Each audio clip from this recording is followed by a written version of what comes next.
Ang puso ko, O Panginoon, ay naantig sa mga salita ng iyong banal na kasulatan, ay labis.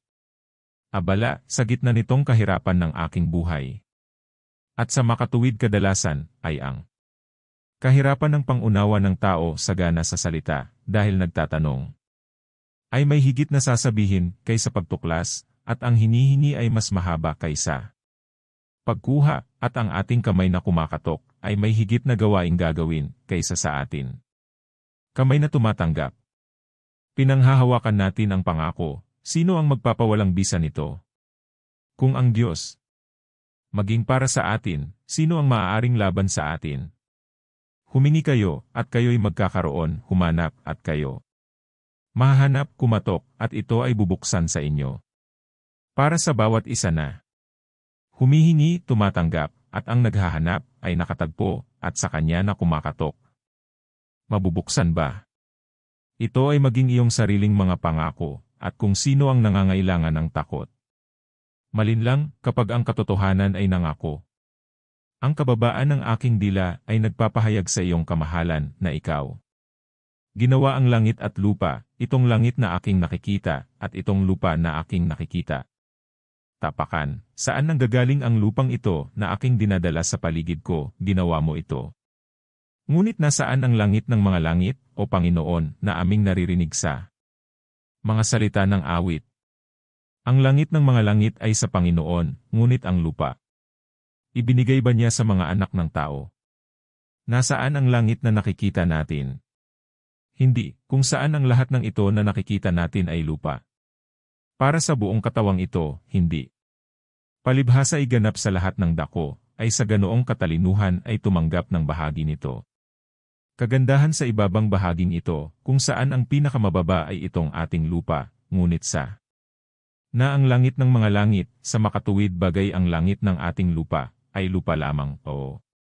Kapwa ang mga dakilang katawan na ito, ay maaaring hindi walang katotohanan na tawaging lupa, sa ganoon. Hindi kilalang langit, na sa Panginoon, hindi sa mga anak ng tao. At ngayon ang mundong ito ay hindi nakikita at walang anyo, at doon ko alam. Hindi kung gaano kalalim ang kalaliman, kung saan walang liwanag, dahil mayroon ito. Walang hugis. Kaya't iniutos mo na isulat, yaong kadiliman ay nasa ibabaw ng kalaliman, ano pa ba kundi ang kawalan ng liwanag? Para sa kung nagkaroon ng liwanag, nasaan dapat ito kundi sa pagiging higit sa lahat? Nakataas at nagbibigay liwanag. Kung saan walang liwanag noon, ano ang presensya ng kadiliman, ngunit ang kawalan ng liwanag? Ang kadiliman ay nasa ibabaw nito. Dahil wala ang liwanag dito, kung saan walang tunog, mayroong katahimikan. At ano ang magkaroon ng katahimikan doon, ngunit walang tunog doon? Hindi ba? Ikaw, O Panginoon, ay nagturo sa kanyang kaluluwa na nagpapahayag sa iyo. Hindi ba? Itinuro mo sa akin, Panginoon, na bago mo ito inanyuan at sari-sari. Walang anyo na bagay, walang anuman, ni kulay, o anyo, o katawan. O Espiritu? At gayon may hindi lubos na wala, para may tiyak. Walang anyo, walang anumang kagandahan. Paano kung gayon ito dapat tawagin, upang ito ay maiparating sa ilang sukat? Sa mga may dular isip, ngunit sa ilang ordinaryong salita. At ano, kasama? Lahat ng bahagi ng mundo ay matatagpuan na mas malapit sa isang ganap na walang anyo kaysa sa lupa at malalim. Para sa sumasakop sa pinakamababang yugto, sila ay mas mababa. Maganda kaysa sa iba pang mga mas mataas na bahagi ay transparent lahat at nagniningning. Kaya't kung gayon ay hindi ko maiisip ang kawalan ng anyo ng bagay na nilikha mo ng walang kagandahan kung saan ito ay ginawang maganda. Mundo na angkop na ipakilala sa mga tao sa pangalan ng lupa na hindi nakikita at walang anyo. Kaya't kapag hinahanap ng pag-iisip kung ano ang maaaring isipin ng kahulugan sa ilalim nito, at sinasabi sa sarili, ito ay hindi intelektual na anyo bilang buhay o katarungan sapagkat ito ay ang bagay ng mga katawan ni object of sense dahil hindi nakikita at walang anyo, walang bagay na nakikita o kahulugan sa loob nito habang ang tao Naisip na ganito ang sabi sa sarili, maaari itong magsikap na malaman ito sa pamamagitan ng pagiging ignorante nito o ang maging mangmang sa pamamagitan ng pag-alam nito. Ngunit ako, Panginoon, kung ibig ko sa pamamagitan ng aking dila at aking panulat, ay ipagtatapat sa iyo ang buo, anuman ang itinuro sa akin ng iyong sarili tungkol sa bagay na iyon, ang pangalan, na kung saan ang pakikinig bago at hindi pagkaunawa kapag sila na naunawaan ito hindi, sinabi sa akin ng mga ito, kaya ko conceive ng ito bilang pagkakaroon. Hindi mabilang na mga anyo at magkakaibang, at sa makatuwid ay hindi ito naisip. Ang aking isipan ay nagpagulong-gulong at kakilakilabot na mga anyo nang wala sa lahat ng kaayusan. Ngunit gayon paman ay mga anyo, at tinawag ko itong walang anyo, hindi na gusto nito ang lahat ng anyo. Ngunit dahil ito ay tulad ng aking isip ay, kung iharap dito, tumalikod mula. Bilang hindi karaniwan at nakakagulo, at ang kahinaan ng tao ay magugulo. At gayon pa man ang aking ipinaglihi ay walang anyo, hindi bilang pinagkaitan. Lahat ng anyo, ngunit sa paghahambing ng mas magagandang anyo, at totoong dahilan ang ginawa. Hikayatin ako, na dapat kong ganap na i-uncase ito ng lahat ng mga labi ng anyo. Anuman, kung iisipin ko ang bagay na ganap na walang anyo, at ako ay hindi maaaring, para mas maaga ay maaari kong isipin na hindi sa lahat, na dapat pagkaitan ng lahat ng anyo, kaysa mag-isip ng isang bagay sa pagitan ng anyo at wala. Ni nabuo, ni wala, isang walang anyo halos wala. Kaya ang isip ko sumuko sa tanong doon sa aking espiritu, ito ay napuno ng mga larawan ng mga nabuong katawan, at binabago at iba-iba ang mga ito, ayon sa gusto nito.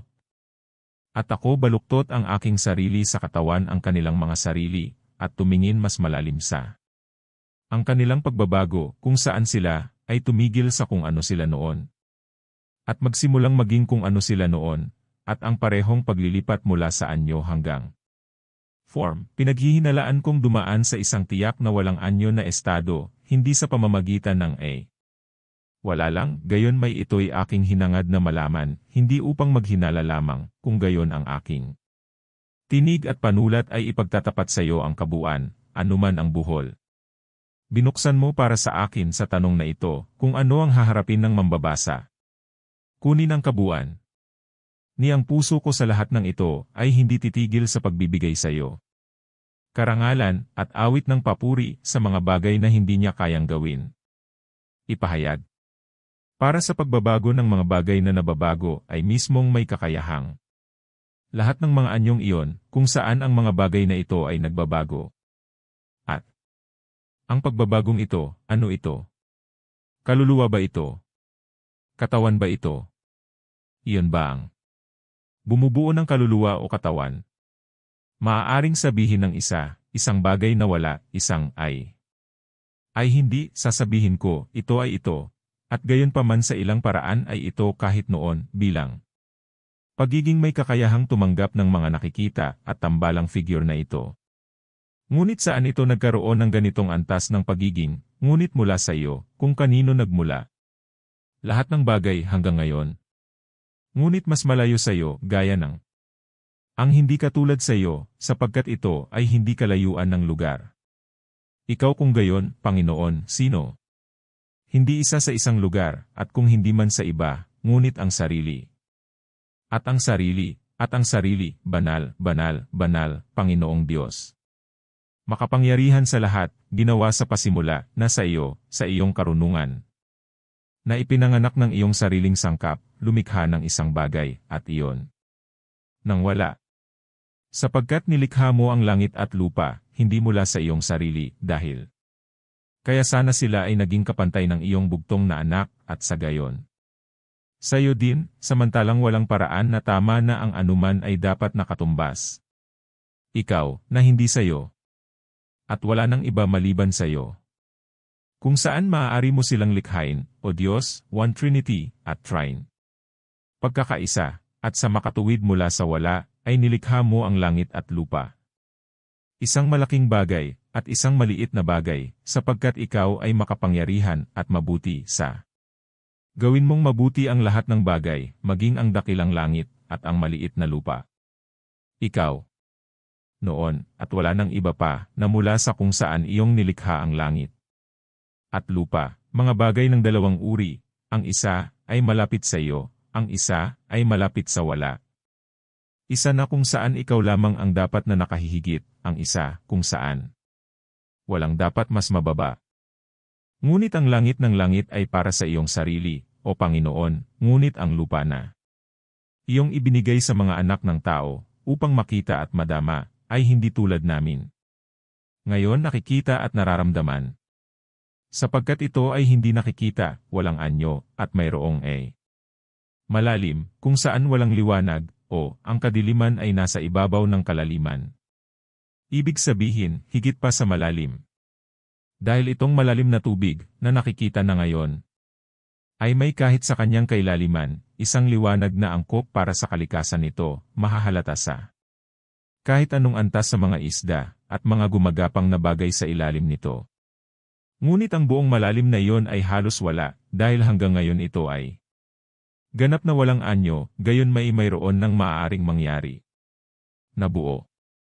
Sapagkat ikaw, Panginoon, ay gumawa ng mundo ng isang bagay na walang anyo. Na mula sa wala, iyong ginawa sa tabi ng wala, nyon upang gawin yaong mga dakilang bagay, na ipinagtataka nating mga anak ng tao. Para sa napakaganda. Ito ba ay makatawang langit, kung saan ang kalawakan sa pagitan ng tubig at tubig? Sa ikalawang araw, pagkatapos ng paglikha ng liwanag, iyong sinabi, hayaan itong gawin. At ito ay ginawa. Aling kalawakan ang iyong tinawag na langit, ang langit. Iyon ay, sa lupa at dagat na ito, na iyong ginawa sa ikatlong araw, sa pamamagitan ng pagbibigay. Isang nakikitang anyo sa walang anyo na bagay, na iyong ginawa, bago ang lahat. Araw. Sapagkat ginawa mo na kapwa ang langit, bago ang lahat ng mga araw, ngunit iyon ang langit ng langit na ito, sapagkat sa pasimula ay mayroon ka. Ginawa ang langit at lupa.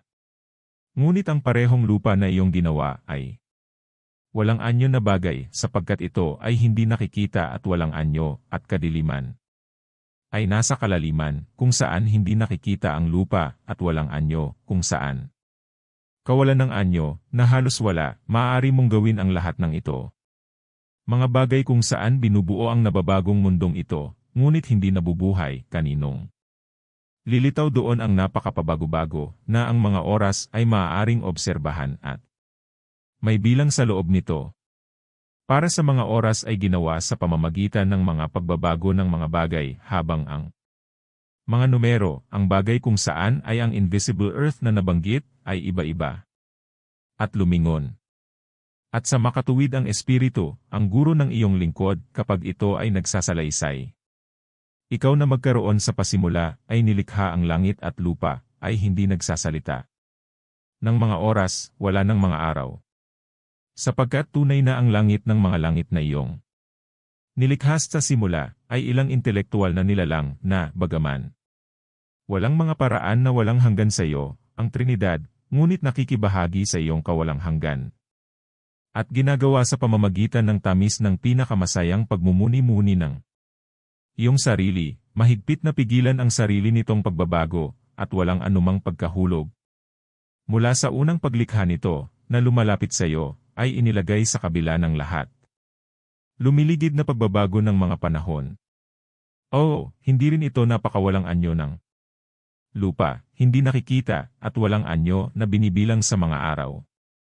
Para saan? Walang figure o order ay, walang dumating, o pumunta, at kung saan ito. Hindi, malinaw na walang mga araw, o anumang pagbabago ng mga espasyo ng mga panahon. O hayaan ang liwanag, ang katotohanan, ang liwanag ng aking puso, hindi ang sarili kong kadiliman. Kausapin mo ako. Nahulog ako doon, at nagdilim, ngunit kahit na. Mula noon, kahit doon ay minahal kita. Ako ay naligaw, at naalaala ka. Ako. Narinig ang iyong tinig sa likuran ko, na tumatawag sa akin na bumalik, at bahagya itong narinig. Sa pamamagitan ng kaguluhan ng mga kaaway ng kapayapaan. At ngayon, narito, ako. Bumalik sa pagkabalisa at hingal pagkatapos ng iyong bukal. Huwag akong pagbawalan ng sinuman. Dito ako iinom, at sa gayon ay mabubuhay ako. Huwag akong maging sariling buhay, mula sa aking sarili. Ako ay nabuhay na may sakit, ang kamatayan ko sa aking sarili, at ako ay nabubuhay sa iyo. Magsalita ka ba? Sa akin, magsalita ka sa akin. Ako ay naniwala sa iyong mga aklat at ang kanilang mga salita ay pinakapuno ng misteryo. Sinabi mo na sa akin ng malakas na tinig, O Panginoon, sa aking panloob na tainga, na ikaw ay walang hanggan, na tanging may kawalang kamatayan, dahil hindi mo kaya ay mapalitan bilang anyo o galaw, ni ang iyong kalooban ay binago ng mga panahon, nakikita. Walang kalooban na nag-iiba ay walang kamatayan. Ito ay malinaw sa iyong paningin sa akin, at hayaan mo. Ito ay higit at higit na malinaw sa akin, isinasamo ko sa iyo, at sa pagpapakita nito, hayaan mo akong manatili sa ilalim ng iyong mga pakpak na may kahinahunan. Ikaw. Sinabi mo rin sa akin ng malakas na tinig, O Panginoon, sa aking panloob na tainga, na ikaw. Ginawa mo ang lahat ng mga kalikasan at sangkap, na hindi kung ano ang iyong sarili, at gayon pa man ay, at iyon lamang ay hindi mula sa iyo, na hindi, at ang galaw ng ang kalooban mula sa iyong namumuno, hanggang doon sa mas mababang antas, dahil ang gayong galaw ay paglabag at kasalanan, at hindi rin nagagawa ng kasalanan ng tao. Saktan ka, o guluhin ang kaayusan ng iyong pamahalaan, una o huli. Ito ay nasa ang iyong paningin ay malinaw sa akin, at hayaan itong maging mas malinaw sa akin, Magsumamo sa iyo, at sa pagpapakita nito, hayaan mo akong may kahinahunan. Manatili sa ilalim ng iyong mga pakpak. Iyong sinabi rin sa akin ng malakas na tinig, sa aking panloob na tainga, na hindi. Ang nilalang na iyon ay walang hanggan sa iyong sarili, na ang kaligayahan ay ikaw lamang. At kung saan sa isang pinakamatyaga kadalisayan, kumukuha nito pagpapakain mula sa ikaw, ay hindi gumagawa sa anumang lugar at hindi kailanman naglalabas ng likas na pagbabago nito. At, ang iyong sarili ay laging naroroon kasama nito, kung kanino kasama ang kabuuan nito. Pagmamahal na pinapanatili nito ang sarili nito, na walang hinaharap na inaasahan o maiparating. Sa nakaraan kung ano ang naaalala nito, ay hindi binago ng anumang pagbabago ni ginulo sa anumang oras. O pinagpalang nilalang, kung mayroon man, para kumakapit sa iyong pagpapala, pagpalain sa iyo, ang walang hanggang naninirahan at ang enlightener nito. Hindi ko rin mahanap kung anong pangalan ang maaari kong tawagin. Langit ng mga langit na sa Panginoon, kaysa sa iyong bahay, na nagmumuni-muni sa iyong mga kaluguran nang walang anumang pagkukulang sa pagpunta sa isa pa, isang dalisay na isip, pinaka-harmoniously isa, sa pamamagitan ng nanaisaayos na ari-arian ng kapayapaan ng mga banal na espiritu, ang mga mamamayan ng iyong lungsod sa mga makalangit na lugar, sa kaitaas-taasan. Ang mga makalangit na lugar na nakikita natin. Sa pamamagitan nito nawa ang kaluluwa, na ang paglalakbay ay ginawang mahaba at malayo, sa pamamagitan ng ito naway maunawaan niya, kung siya ngayon ay nauuhaw sa iyo, kung ang kanyang mga luha ay ngayon maging kanyang tinapay, samantalang araw-araw nilang sinasabi sa kanya, nasaan ang iyong Diyos? Kung siya ngayon ay naghahanap sa iyo ng isang bagay, at ninanais, upang siya ay makatahan ang iyong bahay sa lahat ng mga araw ng kanyang buhay, at ano ang kanyang buhay, ngunit ikaw. At kung ano ang iyong mga araw, ngunit ang iyong kawalang hanggan, gaya ng iyong mga taon na hindi nagkukulang, dahil ikaw ay palaging pareho, sa pamamagitan nito, naway ang kaluluwang may kakayahan. Maunawaan kung gaano kakalayo, higit sa lahat ng panahon, walang hanggan, nakikita ang iyong bahay. Na kahit kailan ay hindi napunta sa malayong bansa, bagamat hindi ito magkakatuluyan sa iyo, gayon pa man sa pamamagitan ng patuloy at walang pagkukulang na pagkapit sa iyo, ay nagdurusa. Walang pagbabago ng panahon. Ito ay nasa iyong paningin na malinaw sa akin, at hayaan mo maging lalong malinaw sa akin, isinasamo ko sa iyo, at sa pagpapakita nito, hayaan mo akong manatili sa ilalim ng iyong mga pakpak na may kahinahunan. Mayroong, masdan, hindi ko alam kung ano ang kawalan ng anyo sa mga pagbabagong iyon. Huli at pinakamababang nilalang, at sino ang magsasabi sa akin, maliban kung ang isang tulad ng sa pamamagitan ng kahungkagan ng sarili niyang puso, nagtataka at itinataboy ang sarili. And down amid his own fancies, sino, ngunit tulad ng isang ay magsasabi sa akin na kung ang lahat ng figura ay nasayang at natupok, na dapat lamang manatiling walang anyo kung saan binago ang bagay at lumipat mula sa isang figura patungo sa isa pa na maaaring magpakita ng mga pagbabago ng mga beses.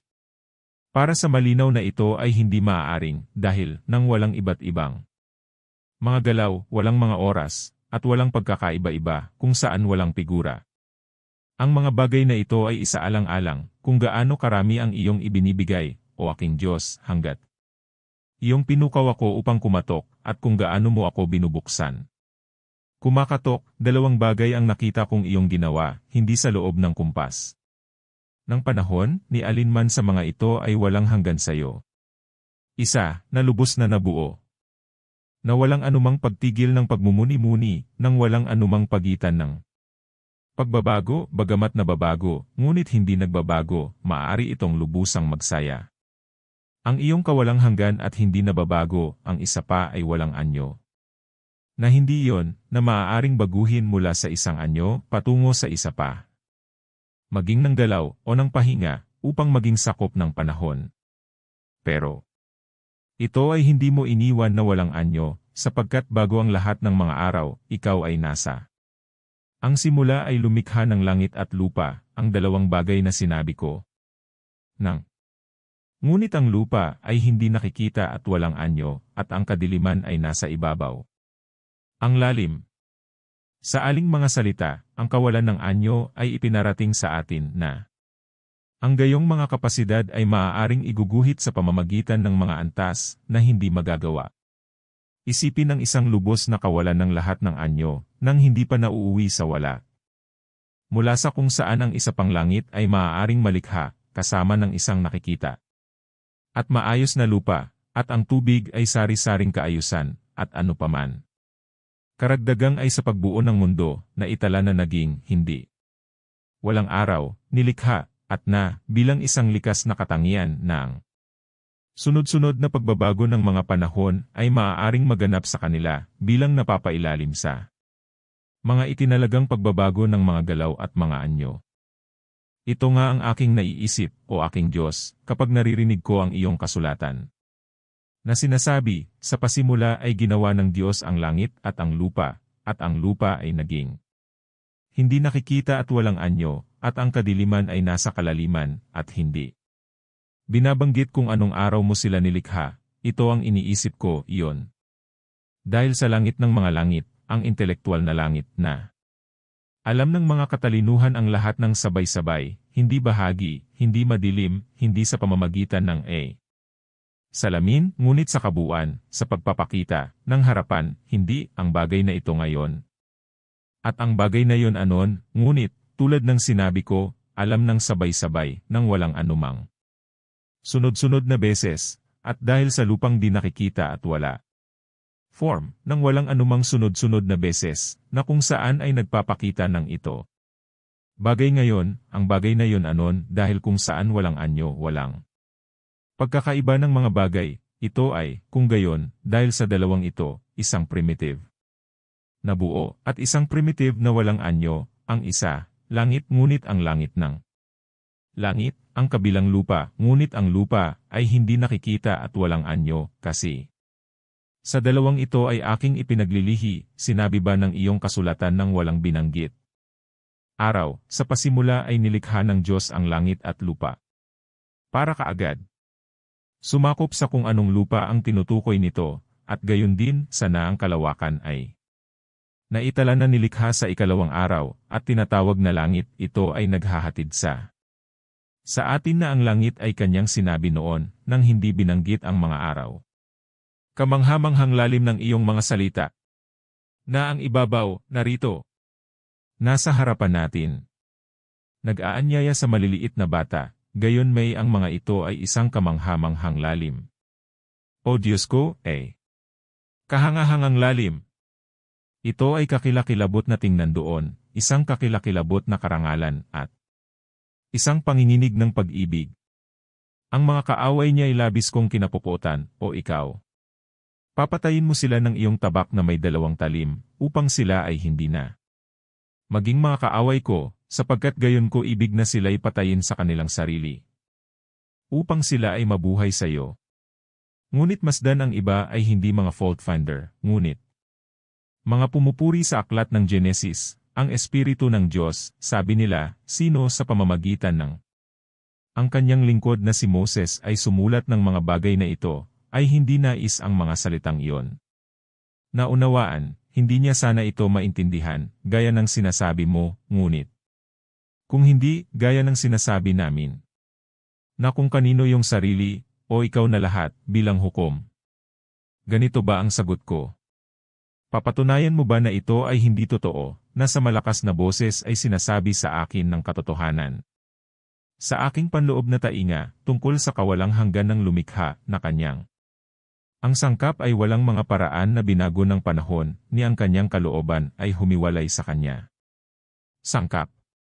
Kaya't hindi niya ninanais ang isang bagay ngayon, ang isa pa, ngunit minsan, at sabay-sabay, at palagi, ninanais niya ang lahat ng bagay na kanyang naisin, hindi.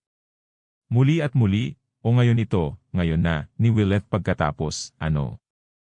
Bago siya ay hindi ninais, ni hindi, kung ano ang bago niya ninais, kasi ang gayong kalooban ay at walang nababagong bagay na walang hanggan, ngunit ang ating Diyos ay walang hanggan.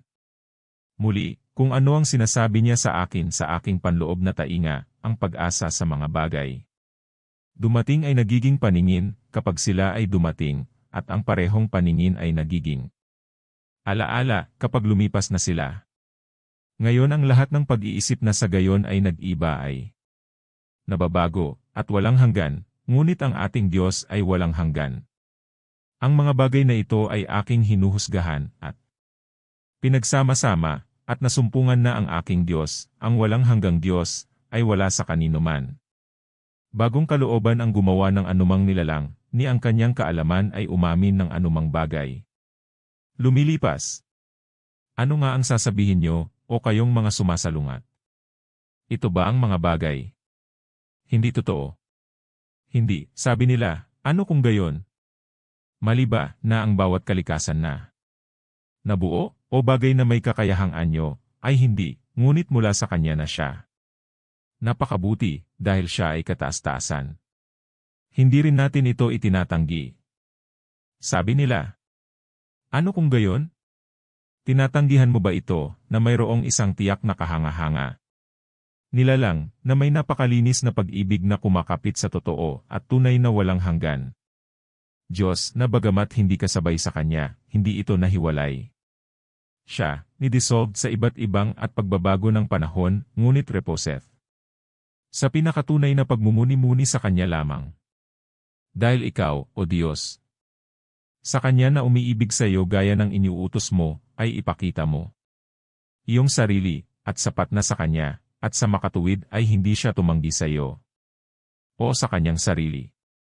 Ito ang bahay ng Diyos, hindi ng amag sa lupa, ni ng celestial bulk corporeal ngunit espiritual, at nakikibahagi sa iyong kawalang hanggan. Dahil walang pagtalikod magpakailanman. Sapagkat iyong ginawa itong mabilis magpakailanman. At magpakailanman, binigyan mo ito ng batas na hindi mapapatupad. Hindi pa rin. Walang hanggan sa iyo, O Diyos, sapagkat hindi walang simula para ito ay ginawa. Sapagkat kahit na wala tayong nahanap na oras bago ito, sapagkat ang karunungan ay nilikha bago ang lahat. Bagay, hindi yaong karunungan na lubos na pantay at walang hanggan. Ikaw, aming Diyos, Kanyang Ama, at kung saan nilikha ang lahat ng bagay, at sa loob na, bilang pasimula, iyong nilikha ang langit at lupa, ngunit iyon. Karunungan na nilikha, iyon ay, ang intelektual na kalikasan, na sa pamamagitan ng ang pagmumuni-muni sa liwanag, ay liwanag. Para dito, kahit na nilikha, ay tinatawag din karunungan. Ngunit anong pagkakaiba ang mayroon sa pagitan ng liwanag na nagpapaliwanag, at naliwanagan, napakarami sa pagitan ng karunungan na lumilikha at lumikha bilang sa pagitan ng katuwiran na nagpapawalang sala at ang katuwiran na ginawa sa pamamagitan ng pagpapawalang sala. Sapagkat kami naman ay tinatawag na iyong katuwiran, sapagkat gayon ang sabi ng isang alipin ni iyo, upang kami ay maging katuwiran ng Diyos sa Kanya. Kaya't yamang ang isang nilikhang karunungan ay nilikha bago ang lahat ng mga bagay. Ang makatuwiran at intelektual na pag-iisip ng malinis na lungsod ng iyo, ang aming ina, na nasa itaas at malaya at walang hanggan sa langit, sa anong langit, kung hindi sa mga nagpupuri sa iyo, ang langit ng mga langit. Dahil ito rin ang langit ng mga langit para sa Panginoon, bagamat wala tayong oras bago ito. Sapagkat yaong nilikha bago ang lahat ng mga bagay, ay nauuna din. Ang nilalang ng panahon, ngunit ang kawalang hanggan ng lumikha mismo, ay nauna rito. Mula sa kanino, dahil nilikha, ito ay kinailangan ng pasimula, hindi talaga ng panahon, para sa ang oras mismo ay hindi pa, ngunit ng paglikha nito. Kaya't ito ay sayo, aming Diyos, naganap na iba kaysa sa iyo, at hindi ang sarili pareho, dahil kahit na hindi namin mahanap ang oras bago ito, o maging sa loob nito, ito ay karapat-dapat na pagmasdan ang iyong mukha, ni hindi nalalayo. Mula dito, kung kaya't ito ay hindi nababago ng anumang pagbabago, gayon paman ay naroon sa loob nito ay pananagutan sa pagbabago, kung saan ito ay magdidilim, at lalamigin, ngunit sa pamamagitan ng malakas na pagmamahal na dumidikit sa iyo, tulad ng walang hanggang tanghali, ito ay nagniningning at kumikinang mula sa iyo. O bahay na pinakamagaan at kasyasya. Meron akong minahal ang iyong kagandahan, at ang lugar ng tahanan ng kaluwalhatian ng aking Panginoon. Ang iyong tagapagtayo at may-ari. Hayaang ang aking paglalakbay ay magbuntong hininga pagkatapos mo, at aking sasabihin. Siya na lumikha sa iyo, hayaang ang kinindi niya ako sa iyo, nakikita. Ginawa niya rin ako. Ako'y naligaw na parang nawawalang tupa, gayon may isa.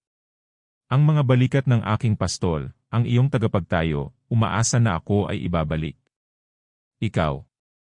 Ano ang masasabi niyo sa akin, o kayong mga sumasalungat na aking kinakausap, sino pa?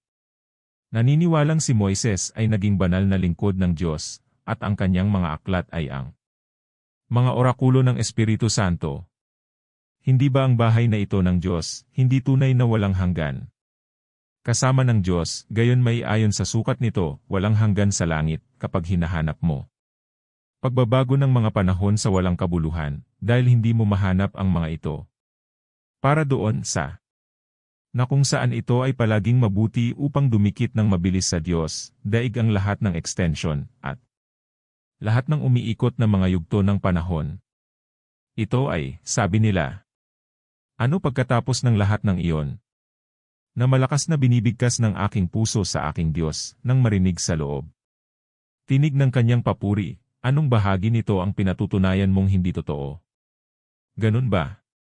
Ang bagay ay walang anyo, kung saan dahil walang anyo, doon wala bang order? Ngunit kung saan walang utos, maaaring walang pagbabago. Beses, at gayon pa man ito ay halos wala, sapagkat ito ay hindi sa kabuuan. Wala, ay mula sa kanya tiyak, mula sa kanino kung anuman ay, sa kung ano. Ano man ang antas nito. Ito rin, sabi nila, hindi ba namin itinatanggi? Sa pamamagitan ng mga ito, nakikibahagi ako ngayon ng kaunti sa iyong harapan, o aking Diyos, na nagbibigay ng lahat. Ang mga bagay na ito ay totoo, na ibinubulong ng iyong katotohanan sa aking kaluluwa. Para sa yaong mga tumatanggi sa mga bagay na ito, hayaan silang tumahol at magbingi-bingihan bilang magkano ang gusto nila, sanaysay ako para hikayatin silang tumahimik at magbukas. Sa kanila ay 100 para sa iyong salita. Ngunit kung tumanggi sila, at itaboy ako, nakikiusap ako. O Diyos ko, huwag kang tumahimik sa akin. Magsalita ka ng tunay sa aking puso, para sa ikaw lamang ang nagsasalita ng gayon, at aking hahayaan silang humihip sa alabok. Sa labas, at itinataas ito sa kanilang sariling mga mata, at ako ay papasok sa akin. Silid, at umawit doon ng isang awit ng mga pag-ibig sa iyo, umuungol kasama.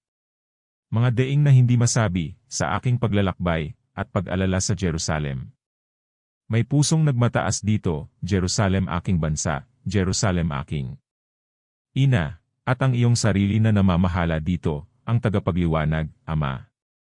Tagapangalaga, asawa, ang dalisay at malakas na kasiyahan, at matibay na kagalakan, at lahat. Mabubuting bagay na hindi masabi, o sabay-sabay, sapagkat ang isang soberano at totoo mabuti. Hindi rin ako tatalikuran, hanggang sa matipon mo ang lahat na ako. Mula sa dispersed at disordered estate, sa kapayapaan ng naaming pinakamamahal kong ina, kung saan naroon na ang mga unang bunga ng aking espiritu, kung saan ako. Ako ay natiyak sa mga bagay na ito, at iyong iayon at pinagtibay ito para sa kailanman, o aking Diyos, aking awa. Ngunit ang mga hindi nagpapatunay sa lahat ng katotohanan ito, maging huwad, na gumagalang sa iyong banal na kasulatan, na itinakda sa pamamagitan ng banal na Moises. Paglalagay nito, bilang namin, sa tuktok ng otoridad na sundin, at gawin pa. Sumalungat sa akin sa ilang bagay, sinasagot ko ng ganito, sa pamamagitan ng iyong sarili humatol, o aming Diyos. Sa pagitan ng aking mga confession, at mga kontradiksyon ng mga lalaking ito. Sapagkat sinasabi nila, bagamat ang mga bagay na ito ay totoo, gayon may hindi sinadya ni Moises. Ang dalawang iyon, sa pamamagitan ng paghahayag ng Espiritu, sinabi niya, sa simula. Nilikha ng Diyos ang langit at lupa. Hindi siya nasa ilalim ng pangalan ng langit. Ibig sabihin na espiritual o intelektual na nilalang na laging minamasdan ang mukha ng Diyos, o sa ilalim ng pangalan ng lupa, na walang anyo bagay. Ano? Kung gayon, ang lalaking iyon ng Diyos, sabi nila, ang ibig sabihin ng sinasabi natin, ito ang ipinahayag niya. Sa pamamagitan ng mga salitang iyon. Ano? Sa pangalan ng langit at lupa ay gagawin niya. Unang ibig sabihin, sabi nila, sa pangkalahatan at compendiously, ang lahat ng ito ay nakikita. Mundo, kaya bilang pagkatapos ng enumeration ng ilang araw, sa ayusin ng detalyado at bilang ito ay piraso sa pamamagitan ng piraso ang lahat ng mga bagay kung saan ito ikinalugod ng Espiritu Santo na ipahayag. Para sa mga tulad ay nabastos at karnal na mga tao na kanyang kinausap na inakala niyang karapat-dapat silang pagkatiwalaan. Na may kaalaman sa gayong mga gawa ng Diyos na nakikita lamang. Sila sumasang-ayon, gayunpaman, nasa ilalim ng mga salitang earth invisible at walang anyo. At ang madilim na malalim na iyon, kung saan ito ay kasunod na ipinakita na lahat. Itong mga nakikitang bagay na alam nating lahat, ginawa at inayos noong panahon. Ang mga araw na iyon ay maaaring, hindi magkakaswato, ay maunawaan ang walang anyo na ito. Unang bagay. Ano ngayon kung sasabihin ng isa na ang parehong kawalan ng anyo at pagkalito ng bagay, ay para sa kadahilanang ito unang naihatid sa ilalim ng pangalan ng langit at lupa, sapagkat mula rito ang nakikitang mundong ito kasama ng lahat ng mga likas na hayag na lumilitaw dito, na madalas tinawag sa pangalan ng langit at lupa, nilikha at ginawang perpekto. Ano? Muli kung sasabihin ng iba na hindi nakikita at nakikita ang kalikasan ay hindi nga. Hindi na angkop na tinatawag na langit at lupa, at sa gayon na ang universal. Nilikha na ginawa ng Diyos sa kanyang karunungan iyon ay, sa pasimula, ay naiintindihan sa ilalim ng dalawang salitang iyon. Gayunpaman, dahil sa lahat ng bagay. Hindi ginawa mula sa sangkap ng Diyos, ngunit mula sa wala, sapagkat sila ay hindi katulad ng Diyos, at may nababagong kalikasan sa kanilang lahat. Kung sila ay mananatili, gaya ng walang hanggang bahay ng Diyos, o mababago bilang ang kaluluwa at katawan ng tao ay, sa makatuwid ang karaniwang bagay ng lahat ng bagay. Nakikita at hindi nakikita, hindi pa nabubuo bagaman may kakayahang anyo, sa labas ng nanilikha kapwa langit at lupa, ay, ang hindi nakikita at nakikitang nilalang kapag nabuo, ay may karapatan sa parehong mga pangalan na ibinigay sa ang lupa na hindi nakikita at walang anyo, at ang dilim sa kalaliman, ngunit Na may ganitong pagkakaiba na sa pamamagitan ng lupa ay hindi nakikita at walang anyo. Nauunawaan ang materyal na bagay simula sa pagiging kwalipikado ng sinuman. Anyo, at sa pamamagitan ng kadiliman sa malalim, espiritual na bagay sa harap nito. Sumailalim sa anumang pagpigil sa walang limitasyong pagkalikido nito o nakatanggap ng anumang liwanag. Galing sa wisdom. Nananatili pa rin para sa isang tao na sabihin, kung gugustuhin niya, na ang ganap na at na buong kalikasan, nakikita at hindi nakikita, ay hindi ipinapahiwatig sa ilalim ng pangalan ng langit at lupa, kung ating mababasa, sa pasimula ginawa ng Diyos ang langit at lupa. Ngunit ang hindi pa nabuong pagsisimula ng mga bagay, ang mga bagay ay angkop. Upang tumanggap ng anyo at paggawa, ay tinawag sa mga pangalang ito dahil doon ay nalilito na nilalaman, hindi pa nakikilala sa pamamagitan ng kanilang mga katangian. At mga anyo, ang lahat ng mga bagay na ngayon ay hinuhukay sa kaayusan, ay tinatawag na langit at lupa, ang isa ay ang espiritual, ang isa ay ang corporeal, paglikha. Lahat ng mga bagay na naririnig at pinag-iisipang mabuti, ay hindi ko pagsusumikapan. Mga salita, sapagkat iyan ay walang pakinabang, kundi ang pagkawasak ng mga nakikinig. Datapwat ang kautusan ay mabuting ikatitibay, kung ito'y ginagamit ng tao ayon sa kautusan, sapagkat iyan ang wakas niyaon.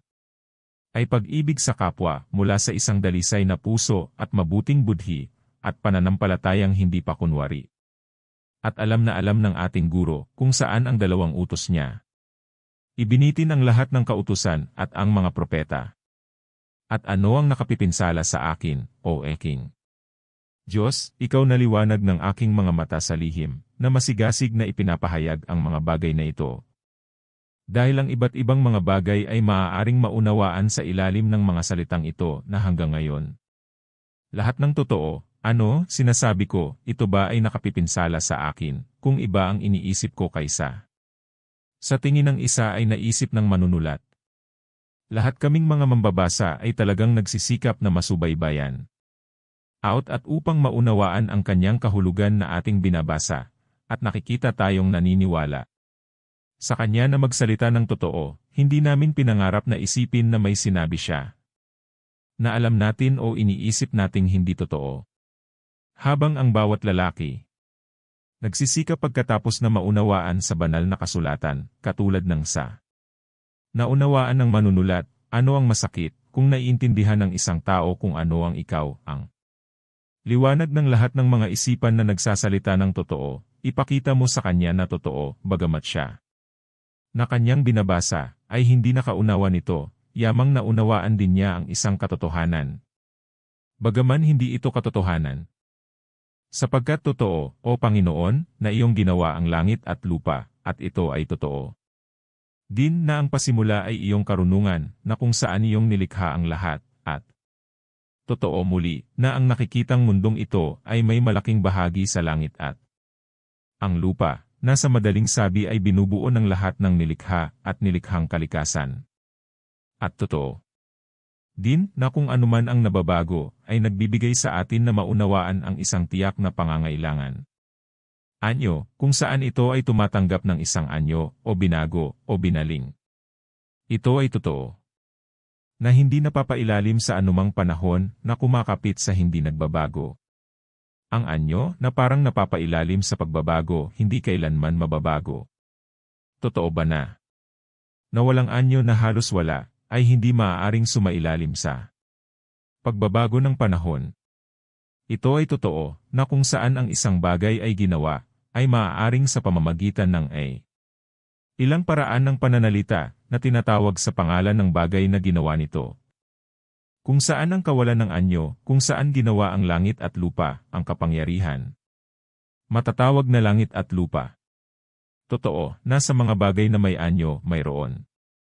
Walang anumang mas malapit sa walang anyo, kaysa sa lupa at sa kalaliman. Ito ay totoo. Na hindi lamang ang bawat nilikha at nabuong bagay, ngunit kung ano paman ang may kakayahan ng pagiging nilikha at inanyuan, iyong ginawa na sa kanya ang lahat ng bagay. Ito ay totoo na ang anumang nabuo mula sa walang anyo ay nangyari. hindi nabuo bago ito nabuo. Mula sa mga katotohanan ito, kung saan hindi nila pinagdududahan kung kaninong mata ang nasa loob mo. Pinahintulutang makakita ng gayong mga bagay, at na hindi natitinag sa iyong lingkod. Si Moises ay nagsalita sa espiritu ng katotohanan, sa lahat ng mga ito kung gayon, kinukuha niya. Isa, na nagsasabing, sa pasimula ginawa ng Diyos ang langit at ang lupa. Ibig sabihin, sa kanyang salita na walang hanggan sa kanyang sarili, ginawa ng Diyos na mauunawaan. At ang matino, o ang espiritual at ang pisikal na nilalang. Siya. Isa pa, na nagsasabi, sa pasimula ginawa ng Diyos ang langit at lupa, yan ay. Sa kanyang salita na walang hanggan sa kanyang sarili, ginawa ba ng Diyos ang universal na bulto ng ang korporeal na mundong ito, kasama ang lahat ng nakikita at kilala. Mga nilalang na nilalaman nito. Siya pa, na nagsasabing, sa pasimula. Ginawa ng Diyos ang langit at lupa, ibig sabihin, sa kanyang salita na walang hanggan kasama. Mismo, ginawa ba ng Diyos ang walang anyo, na bagay ng mga nilalang na espiritual at corporeal? Siya pa, na nagsasabing, sa pasimula ay nilikha ng Diyos ang langit at lupa, ibig sabihin, sa kanyang salita na walang hanggan sa kanyang sarili, nilikha ng Diyos ang walang anyo na bagay ng nilalang na korporeal, kung saan ang langit at lupa. Lai bilang panalilito, na ngayon ay nakikilala at nabuo namin sa araw na ito ay makita ang karamihan sa mundong ito.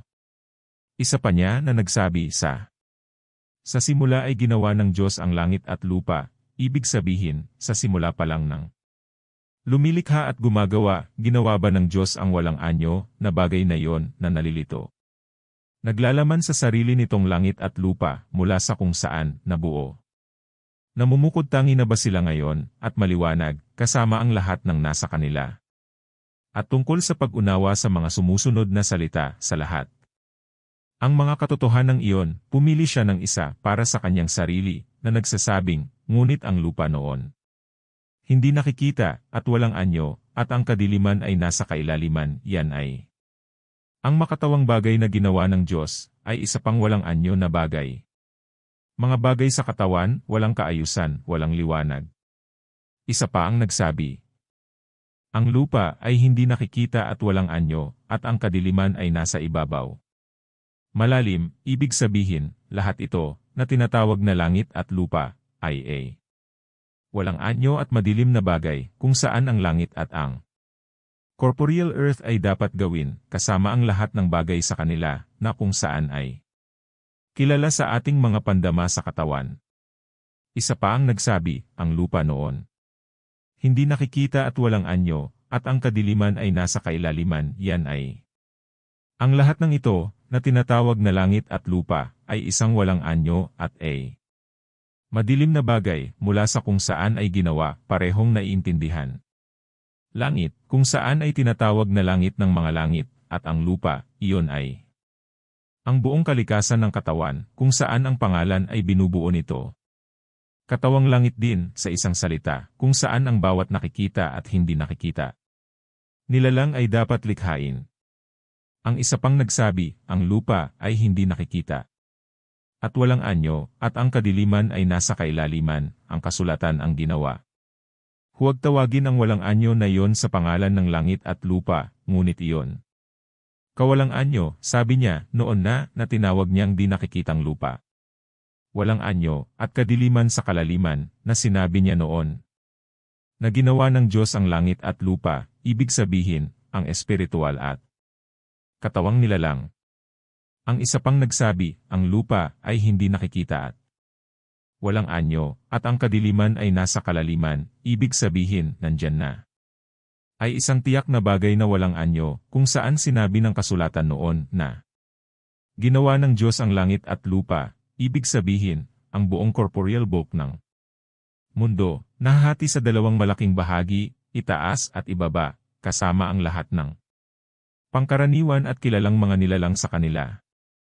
Sapagkat kung ang anumang pagtatangka na makipagtalo laban sa dalawang huling opinyon sa gayon, kung hindi ka papayag na ang kawalan ng anyo ng bagay na ito ay tila tinatawag Sa pangalan ng langit at lupa, sa makatuwid, mayroong isang bagay na ang Diyos ay hindi ginawa kung saan gagawa ng langit at lupa sapagkat wala rin. Sinabi sa atin ng kasulatan na ginawa ng Diyos ang bagay na ito maliban kung naiintindihan natin ito. Ay ipahiwatig sa pamamagitan ng pangalan ng langit at lupa o ng lupa lamang kapag ito ay sinabi, sa pasimula ginawa ng Diyos ang langit at lupa na kaya sa ano sumusunod, at ang lupa ay hindi nakikita at walang anyo bagaman ito nalulugod sa Kanya, upang tawagin ang walang anyo na bagay, dapat nating maunawaan na hindi ibang bagay, kundi yaong ginawa ng Diyos na nasusulat sa itaas, Diyos gumawa ng langit at lupa. Ang mga tagapag-ingat ng alinman sa dalawang iyon.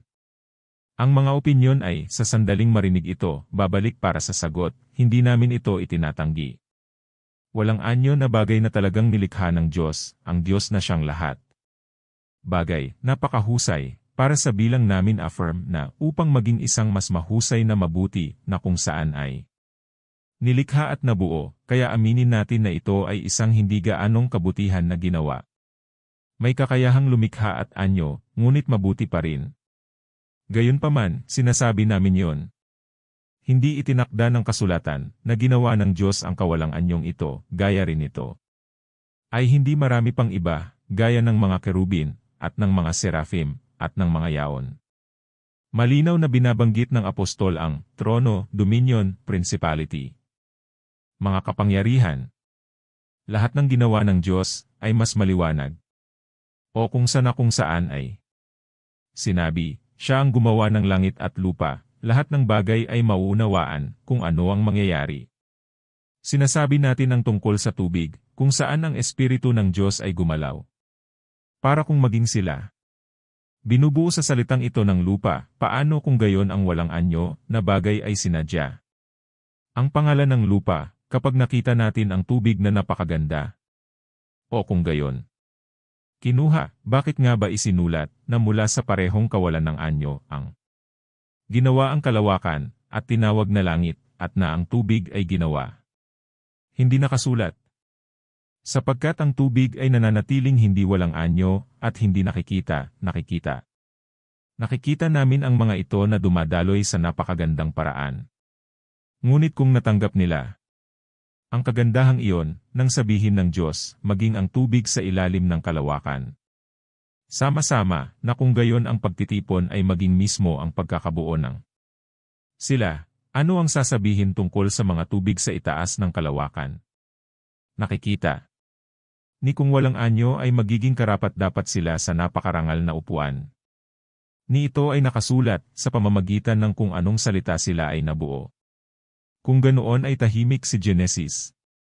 Tungkol sa paggawa ng Diyos ng anumang bagay na hindi ginawa ng Diyos.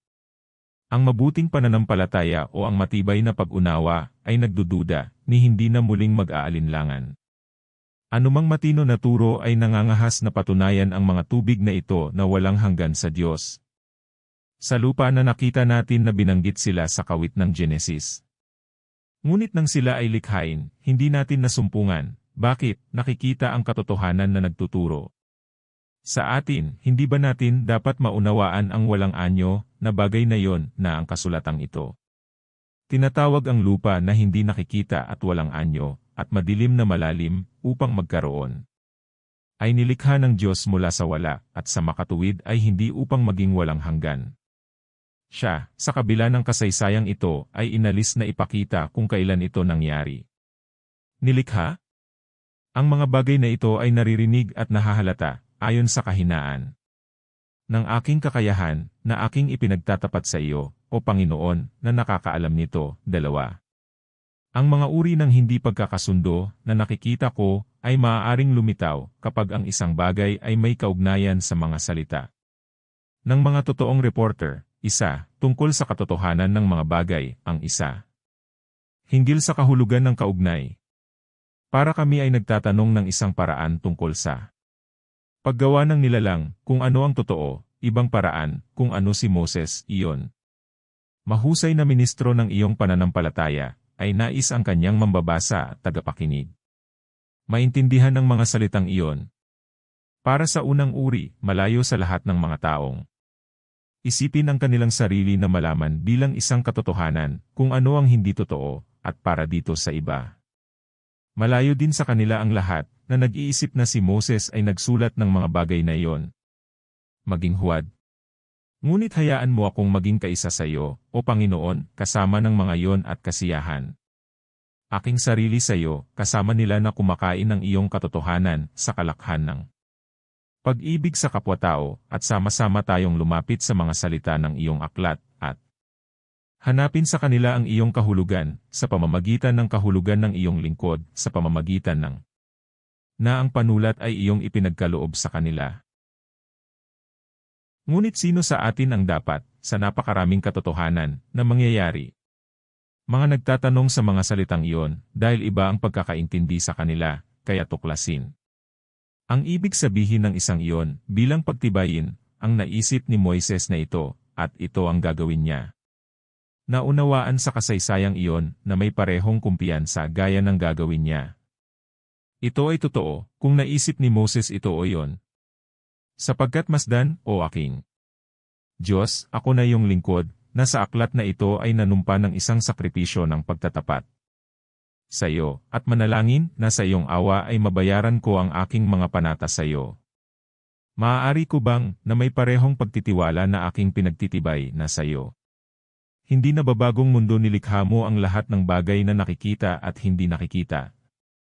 Pagtibayin din na walang ibang ibig sabihin si Moises kundi ito, nang isulat niya sa simula ginawa ng Diyos ang langit at lupa. Hindi. Dahil wala akong nakikita sa Kanya. Isip, na naisip niya ito noong isinulat niya ang mga bagay na ito, tulad ng nakikita ko dito.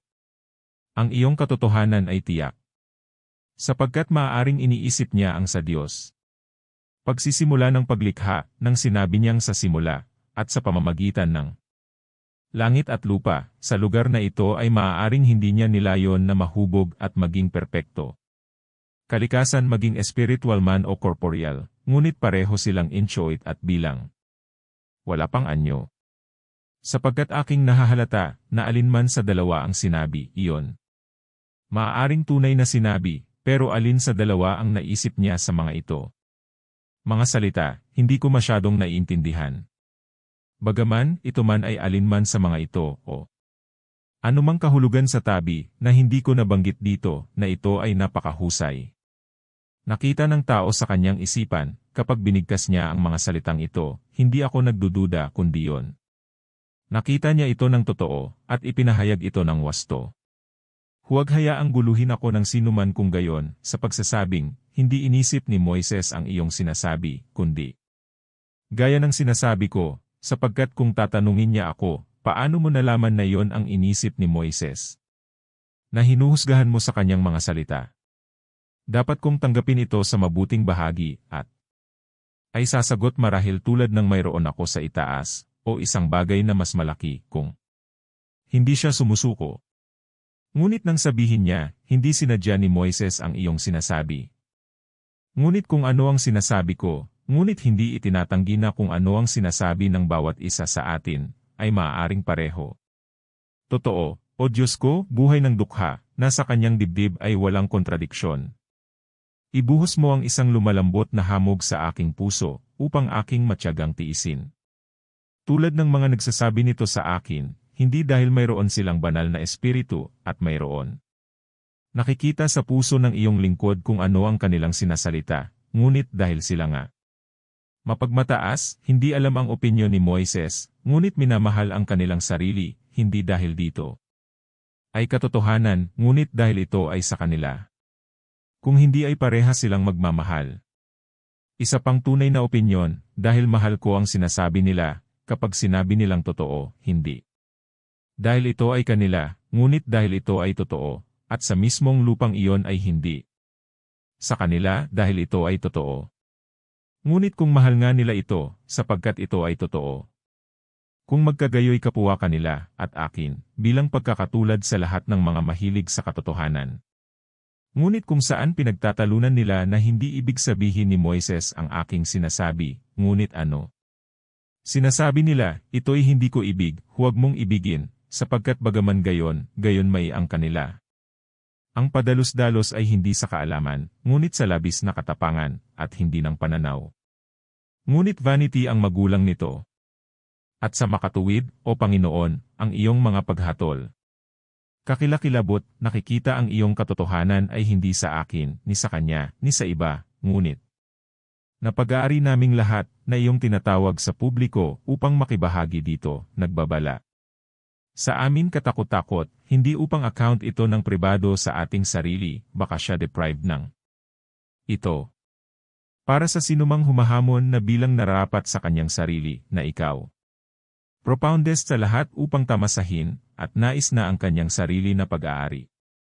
Sa lahat, ay hinihimok mula sa kung ano ang karaniwan sa kanyang sarili, iyon ay, mula sa katotohanan hanggang isang kasinungalingan. Sapagkat ang nagsasalita ng kasinungalingan, ay nagsasalita nito sa kanyang sarili. Dinggin mo, O Diyos, ikaw na pinakamahusay na humatol, katotohanan mismo, makinig sa kung ano ang gagawin ko. Sabihin mo sa sumasalungat na ito, makinig ka, sapagkat sa harap mo ako magsasalita, at sa harap ko. Mga kapatid, na gumagamit ng iyong kautusan ng ayon sa batas, hanggang sa katapusan ng pag-ibig, dinggin. At masdan, kung ikalulugod mo, kung ano ang aking sasabihin sa kanya. Para itong magkapatid. At mapayapang salita ang ibinabalik ko sa kanya, kung pareho nating nakikita na totoo iyon. Na iyong sinasabi, at kapwa nakikita na totoo ang sinasabi ko, kung saan, idinadalangin ko. Ikaw, nakikita ba natin ito? Ni ako ay nasa iyo, o ikaw man ay nasa akin, ngunit pareho sa hindi nababagong katotohanan mismo na nasa itaas ng ating mga kaluluwa. Nang makita natin, huwag magsikap tungkol sa mismong liwanag ng Panginoong Diyos, bakit tayo nagsusumikap tungkol sa mga kaisipan ng ating kapwa na hindi natin nakikita bilang hindi nababago. Nakikita ang katotohanan, sapagkat kung si Moises mismo ay nagpakita sa atin at nagsabi, ito ang ibig kong sabihin, hindi rin natin ito dapat makita, ngunit dapat nating paniwalaan ito. Hayaan na natin. Huwag nga kayong magmapuri sa isa't isa, laban sa isa't isa, nang higit sa kung ano ang mayroon. Nasusulat, ibigin natin ang Panginoon nating Diyos ng buong puso, ng buong kaluluwa, at ng buong pag-iisip natin, at ang ating kapwa gaya ng ating sarili. Sa pagtingin sa na dalawang utos ng pag-ibig sa kapwa-tao, maliban kung naniniwala tayo na ang ibig sabihin ni Moises. Ano man ang ibig niyang sabihin sa mga aklat na iyon, gagawin nating sinungaling ang Diyos. Na iniisip ng iba ang isip ng ating kapwa alipin, kaysa sa itinuro niya sa atin. Masdan mo ngayon kung gaano ito katanga sa kasaganaan ng pinakatotoong kahulugan. Bilang maaaring makuha mula sa mga salitang iyon, padalos-dalos na patunayan kung alin sa mga ito. Pangunahing ibig sabihin ni Moises, at may nakapipinsalang mga pagtatalo upang masaktan. Ang pag-ibig sa sarili, para sa kanya, ay sinabi niya ang bawat bagay na ang mga salita ay aming pinupuntahan. Malapit nang ipaliwanag. At gayon pa man ako, O aking Diyos, iyong itinaas ang aking kababaang loob, at kapahingahan ng aking paggawa na nakikinig sa aking mga pananalita, at nagpapatawad sa aking mga kasalanan, nakikita mo. Inutusan akong mahalin ang aking kapwa gaya ng aking sarili, hindi ako makapaniwala. Nagbigay ka ng kaunting regalo kay Moises na iyong tapat na lingkod, kaysa sa gusto ko. Hiling o hangarin na iyong ibigay sa akin, kung ako ay isinilang noong siya ay ipinanganak. At inilagay mo ba ako sa katungkulan na iyon, nasa pamamagitan ng paglilingkod ng aking puso at wika ng mga aklat na iyon ay maaaring ibigay, na sa mahabang panahon pagkatapos ay pakinabangan ng lahat ng bansa, at sa buong mundo mula sa gayong kadakilaan ng otoridad, ay dapat lampasan ang lahat ng mga kasabihan ng huwad at mapagmataas na mga turo. Ako. Sana'y tunay na nagnanais, kung ako noon ay naging Moises, sapagkat tayong lahat ay nanggaling. Ang parehong bukol, at ano ang tao, maliban na ikaw ay nag-aalala sa kanya. Gusto ko noon, kung ako noon ay kung ano siya, at inutusan mo. Isulat ang aklat ng Genesis, ay nagnanais ng gayong kapangyarihan ng pagpapahayag at tulad ng isang estilo na ibibigay sa akin, na ni sila na hindi pa makaunawa. Kung paanong nilikha ng Diyos, maaaring tanggihan ang mga kasabihan bilang lampas sa kanilang kakayahan at sila na nakamit doon ay maaaring mahanap kung ano ang tunay na opinyon saan man sila. Ay sa pamamagitan ng pag-iisip ay dumating sa hindi nalampasan sa mga ilang salita na iyon ng iyong alipin, at kung ang ibang tao sa pamamagitan ng liwanag ng katotohanan ay natuklasan. Isa pa, hindi rin dapat mabigo na matuklasan sa mga pareho mga salita. Sapagkat gaya ng bukal sa loob ng makitid na kumpas, ay higit na sagana, at nagbibigay ng pagtaas ng tubig para sa mas maraming batis sa mas malalaking espasyo, kaysa alinman sa mga iyon. Stream, na, pagkatapos ng isang malawak na pagitan, ay nagmula sa parehong fountain. Kaya ang kaugnayan ng dispenser na iyon ng iyong, na kung saan ay upang makinabang ang marami na ay magdiskurso tungkol doon, ay mula sa isang makitid na katalinuhan ng wika. Umaapaw sa mga batis ng pinakamalinaw na katotohanan, kung saan ang bawat tao ay maaaring makalabas.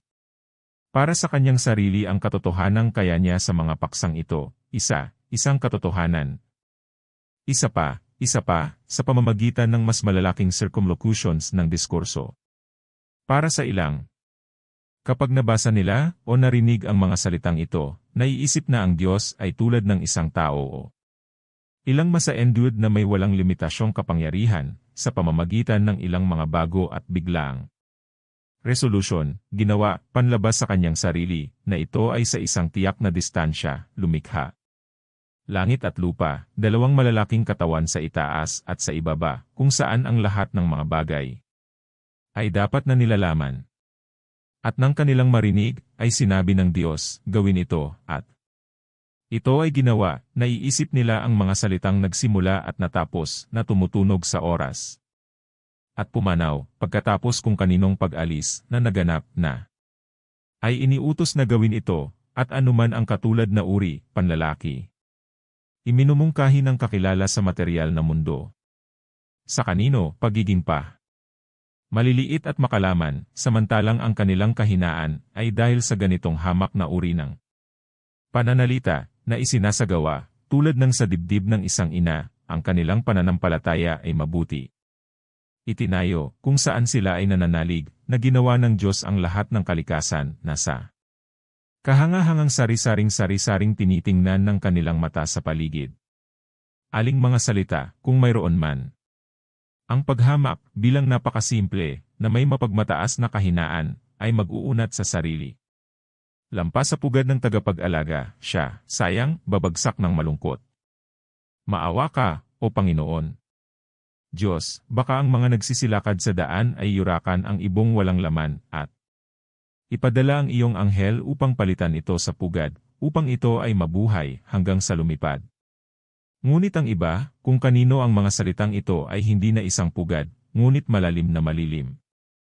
Fruit bowers, tingnan ang mga prutas na nakatago doon, lumipad na masaya sa paligid, at sa masasayang tala ay hanapin, at bunutin sila. Para sa pagbabasa o pandinig. Ang mga salitang ito, nakikita nila na ang lahat ng mga panahong nakaraan at darating, ay nahihigitan ng ang iyong walang hanggan at matatag na pananatili, at gayon paman ay walang nilalang na nabuo. Sa panahon, hindi sa iyong paggawa. Kaninong kalooban, sapagkat ito ay pareho na ikaw. Art, ginawa mo ang lahat ng bagay, hindi sa anumang pagbabago ng kalooban, o sa pamamagitan ng kalooban. Na dati ay hindi, at ang mga bagay na ito ay hindi galing sa iyong sarili, sa ang iyong sariling wangis, na siyang anyo ng lahat ng bagay, ngunit sa wala, walang anyo na hindi pagkakatulad, na dapat mabuo sa pamamagitan ng iyong wangis, paulit-ulit. Sa iyong pagkakaisa, ayon sa kanilang itinalagang kapasidad, hanggang sa ibinigay sa bawat bagay sa kanyang uri, at maaaring lahat ay maging napakahusay, kung sila manatili sa paligid mo, o pagiging nasa antas na inalis sa oras at lugar. Ginawa o dumaan sa magagandang pagkakaiba-iba ng universo. Ang mga bagay na ito, nakikita nila, at nagagalak, sa maliit na antas na maaari nilang gawin dito, sa liwanag ng iyo katotohanan. Ang isa naman ay nakabaluktot sa kanyang isip sa sinabing, sa pasimulang Diyos. Ginawa ang langit at lupa, at namamasdan doon ang karunungan, ang pasimula. Sapagkat ito rin ay nagsasalita sa atin. Ang isa pa ay nabaluktot ang kanyang isip sa parehong mga salita, at sa pamamagitan ng simula nauunawaan ang pagsisimula ng mga bagay na nilikha. Sa simula ay ginawa niya, na parang sinasabi, siya noong una ginawa. At sa kanila na nauunawaan sa pasimula na ang ibig sabihin ay sa ang iyong karunungan ay nilikha mo ang langit at lupa, naniniwala ang isa sa bagay na iyon. Mula sa kung saan ang langit at ang lupa ay nilikha, upang doon ay tawagin langit at lupa. Isa pa, nabuo na at nakikilala na ang mga kalikasan. Isa pa, isang nabuo ang kalikasan, at iyon ay isang espiritual, sa ilalim ng pangalan. Ang langit, ang iba pang walang anyo, isang bagay sa katawan, sa ilalim ng pangalang Earth. Silang muli na sa pangalang langit at lupa, ay nauunawaan ang bagay bilang gayon may walang anyo, na kung saan ang langit at lupa ay mabubuo ni. Naiintindihan ba nila ito sa isang paraan, ngunit ang isa, na mahalaga sa kung saan kapwa ang nauunawaan, at ang matinong nilalang ay dapat gawing perpekto. Isa pa, na lamang, kung saan ang matinong korporeal masa ay para sa kanya. Ginawa, na naglalaman sa malawak nitong dibdib ng mga nakikita at ordinaryong kalikasan. Hindi rin sila, na naniniwala sa mga nilalang na iniutos at naiayos na. Upang maging sa lugar na ito na tinatawag na langit at lupa, maunawaan ang parehong, ngunit ang isa, kapwa ang hindi nakikita at nakikita, ang isa, ang nakikita lamang, kung saan tayo. Masdan itong maliwanag na langit, at madilim na lupa, kasama ang mga bagay sa loob. Naglalaman ng mga ito. Ngunit siya na walang ibang nakakaunawa sa pasimulang kanyang ginawa, kaysa kung. Sabi nga, sa una niyang ginawa, ang tunay na makakaunawa sa langit at lupa ng bagay ng langit at lupa, iyon ay ng universal. Naiintindihan at korporeal na paglikha. Para kung maiintindihan niya iyon. Ang sansinukob, tulad ng nabuo na, ito ay maaaring nararapat na hilingin sa kanya, kung una itong ginawa ng Diyos, ano ang ginawa niya pagkatapos, at pagkatapos ng sansinukob. Wala siyang masusumpungan, kung saan kailangan niyang makarinig ng iba, laban sa kanyang kalooban. Tanong, paano ginawa ito ng Diyos na una, kung wala pagkatapos? Pero kapag siya, sabi, ginawa ng Diyos ang bagay na una na walang anyo, pagkatapos ay nabuo, walang kahangalan. Kung siya ay karapat-dapat lamang na umunawa, kung ano ang nauuna sa kawalang hanggan, kung ano sa panahon. Kung ano sa pamamagitan ng pagpili, at kung ano ang orihinal. Sa kawalang hanggan, gaya ng Diyos, bago ang lahat. Bagay sa pamamagitan ng oras, bilang ang bulaklak bago ang prutas, sa pamamagitan ng pagpili, bilang ang prutas. Bago ang bulaklak, sa pamamagitan ng orihinal, bilang ang tunog bago ang tono. Sa apat na ito, ang una at huling nabanggit ay may matinding kahirapan na maunawaan, ang dalawang gitna, madali. Para sa isang bihirang at napakataas na pangitain ay ito, upang masdan ang iyo.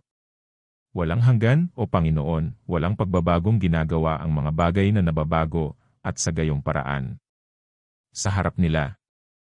At sino, muli, ay may napakalinaw na pangunawa kung tungkol sa magagawang walang matinding paghihirap na makilala kung paano ang tunog sa makatuwid ay bago. Ang himig, dahil ang isang himig ay isang nabuong tunog, at isang bagay na hindi nabuo, maaring umiiral, samantalang ang hindi umiiral ay hindi mabubuo. Ganito ang bagay bago ang bagay na ginawa, hindi dahil ito ang gumagawa nito, nakikita ang sarili nito.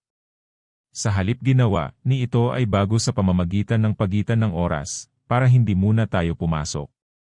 Ang oras ay bumibigkas ng mga walang anyo, na tunog ng hindi umaawit, at pagkatapos ay umangkop o gawing anyo ng isang awit, gaya ng kahoy o pilak, kung saan ito ay isang dibdib. O sisidlan ay moda. Para sa mga naturang materyales gawin, sa pamamagitan ng oras din maunang mga anyo ng mga bagay na ginawa sa kanila, ngunit sa pag-awit ito ay hindi gayon, para kapag ito ay inaawit, ang tunog nito ay naririnig, sapagkat walang unang walang anyo na tunog na ay pagkatapos ay nabuo sa isang awit. Para sa bawat tunog, sa sandaling ginawa. Lumilipas, ni hindi mo mahanap ang nararapat na alalahanin at sa pamamagitan ng sining upang bumuo. Kaya't ang chant ay puro sa tunog nito, kung aling tunog niya ang kanya. Bagay. At ito nga ay nabuo, upang ito ay maging isang himig, at sa makatuwid. Gaya ng sinabi ko, ang bagay ng tunog ay bago ang anyo ng himig, hindi. Bago, sa pamamagitan ng anumang kapangyarihan mayroon itong gawin itong isang himig, para sa isang tunog ay hindi. Paraan ng workmaster ng tune, ngunit ito ay isang bagay sa katawan na papailalim sa ang kaluluwa na umaawit kung saan gumawa ng isang himig. Hindi rin ito first in time para sa. Ito ay ibinigay kasama ng himig o una sa pagpili para sa isang tunog ay. Hindi mas mahusay kaysa sa isang himig, ang isang himig ay hindi lamang isang tunog, ngunit isang maganda tunog.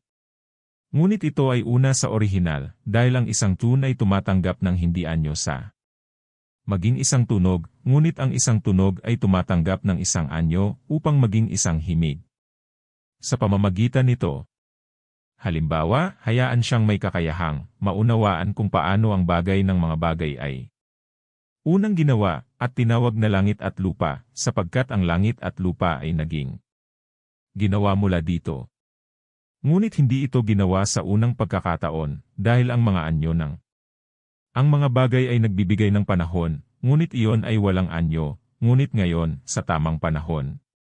Isang bagay ng kahulugan kasama ang anyo nito. At gayon pa man ay walang makakaugnay ng bagay na iyon, ngunit parang nauna sa panahon, samantalang sa halaga ito ay huli. Dahil ang mga bagay na nabuo ay nakahihigit sa mga bagay na walang anyo at ay pinangungunahan ng kawalang hanggan ng lumikha, upang magkaroon ng out of wala, kung saan medyo maaaring malikha. Sa pagkakaiba-iba na ito ng mga tunay na opinyon, hayaan ang katotohanan mismo na gumawa ng pagkakasundo. At maawa ka sa amin ng aming Diyos, upang magamit namin ang batas ng ayon sa batas, ang katapusan ng utos, dalisay na pag-ibig. Sa pamamagitan nito kung hihilingin sa akin ng tao. Alin sa mga ito ang kahulugan ng iyong lingkod na si Moises, ito ay hindi. Ang wika ng aking mga confessions, kung hindi ko dapat ipagtapat sa iyo, alam ko.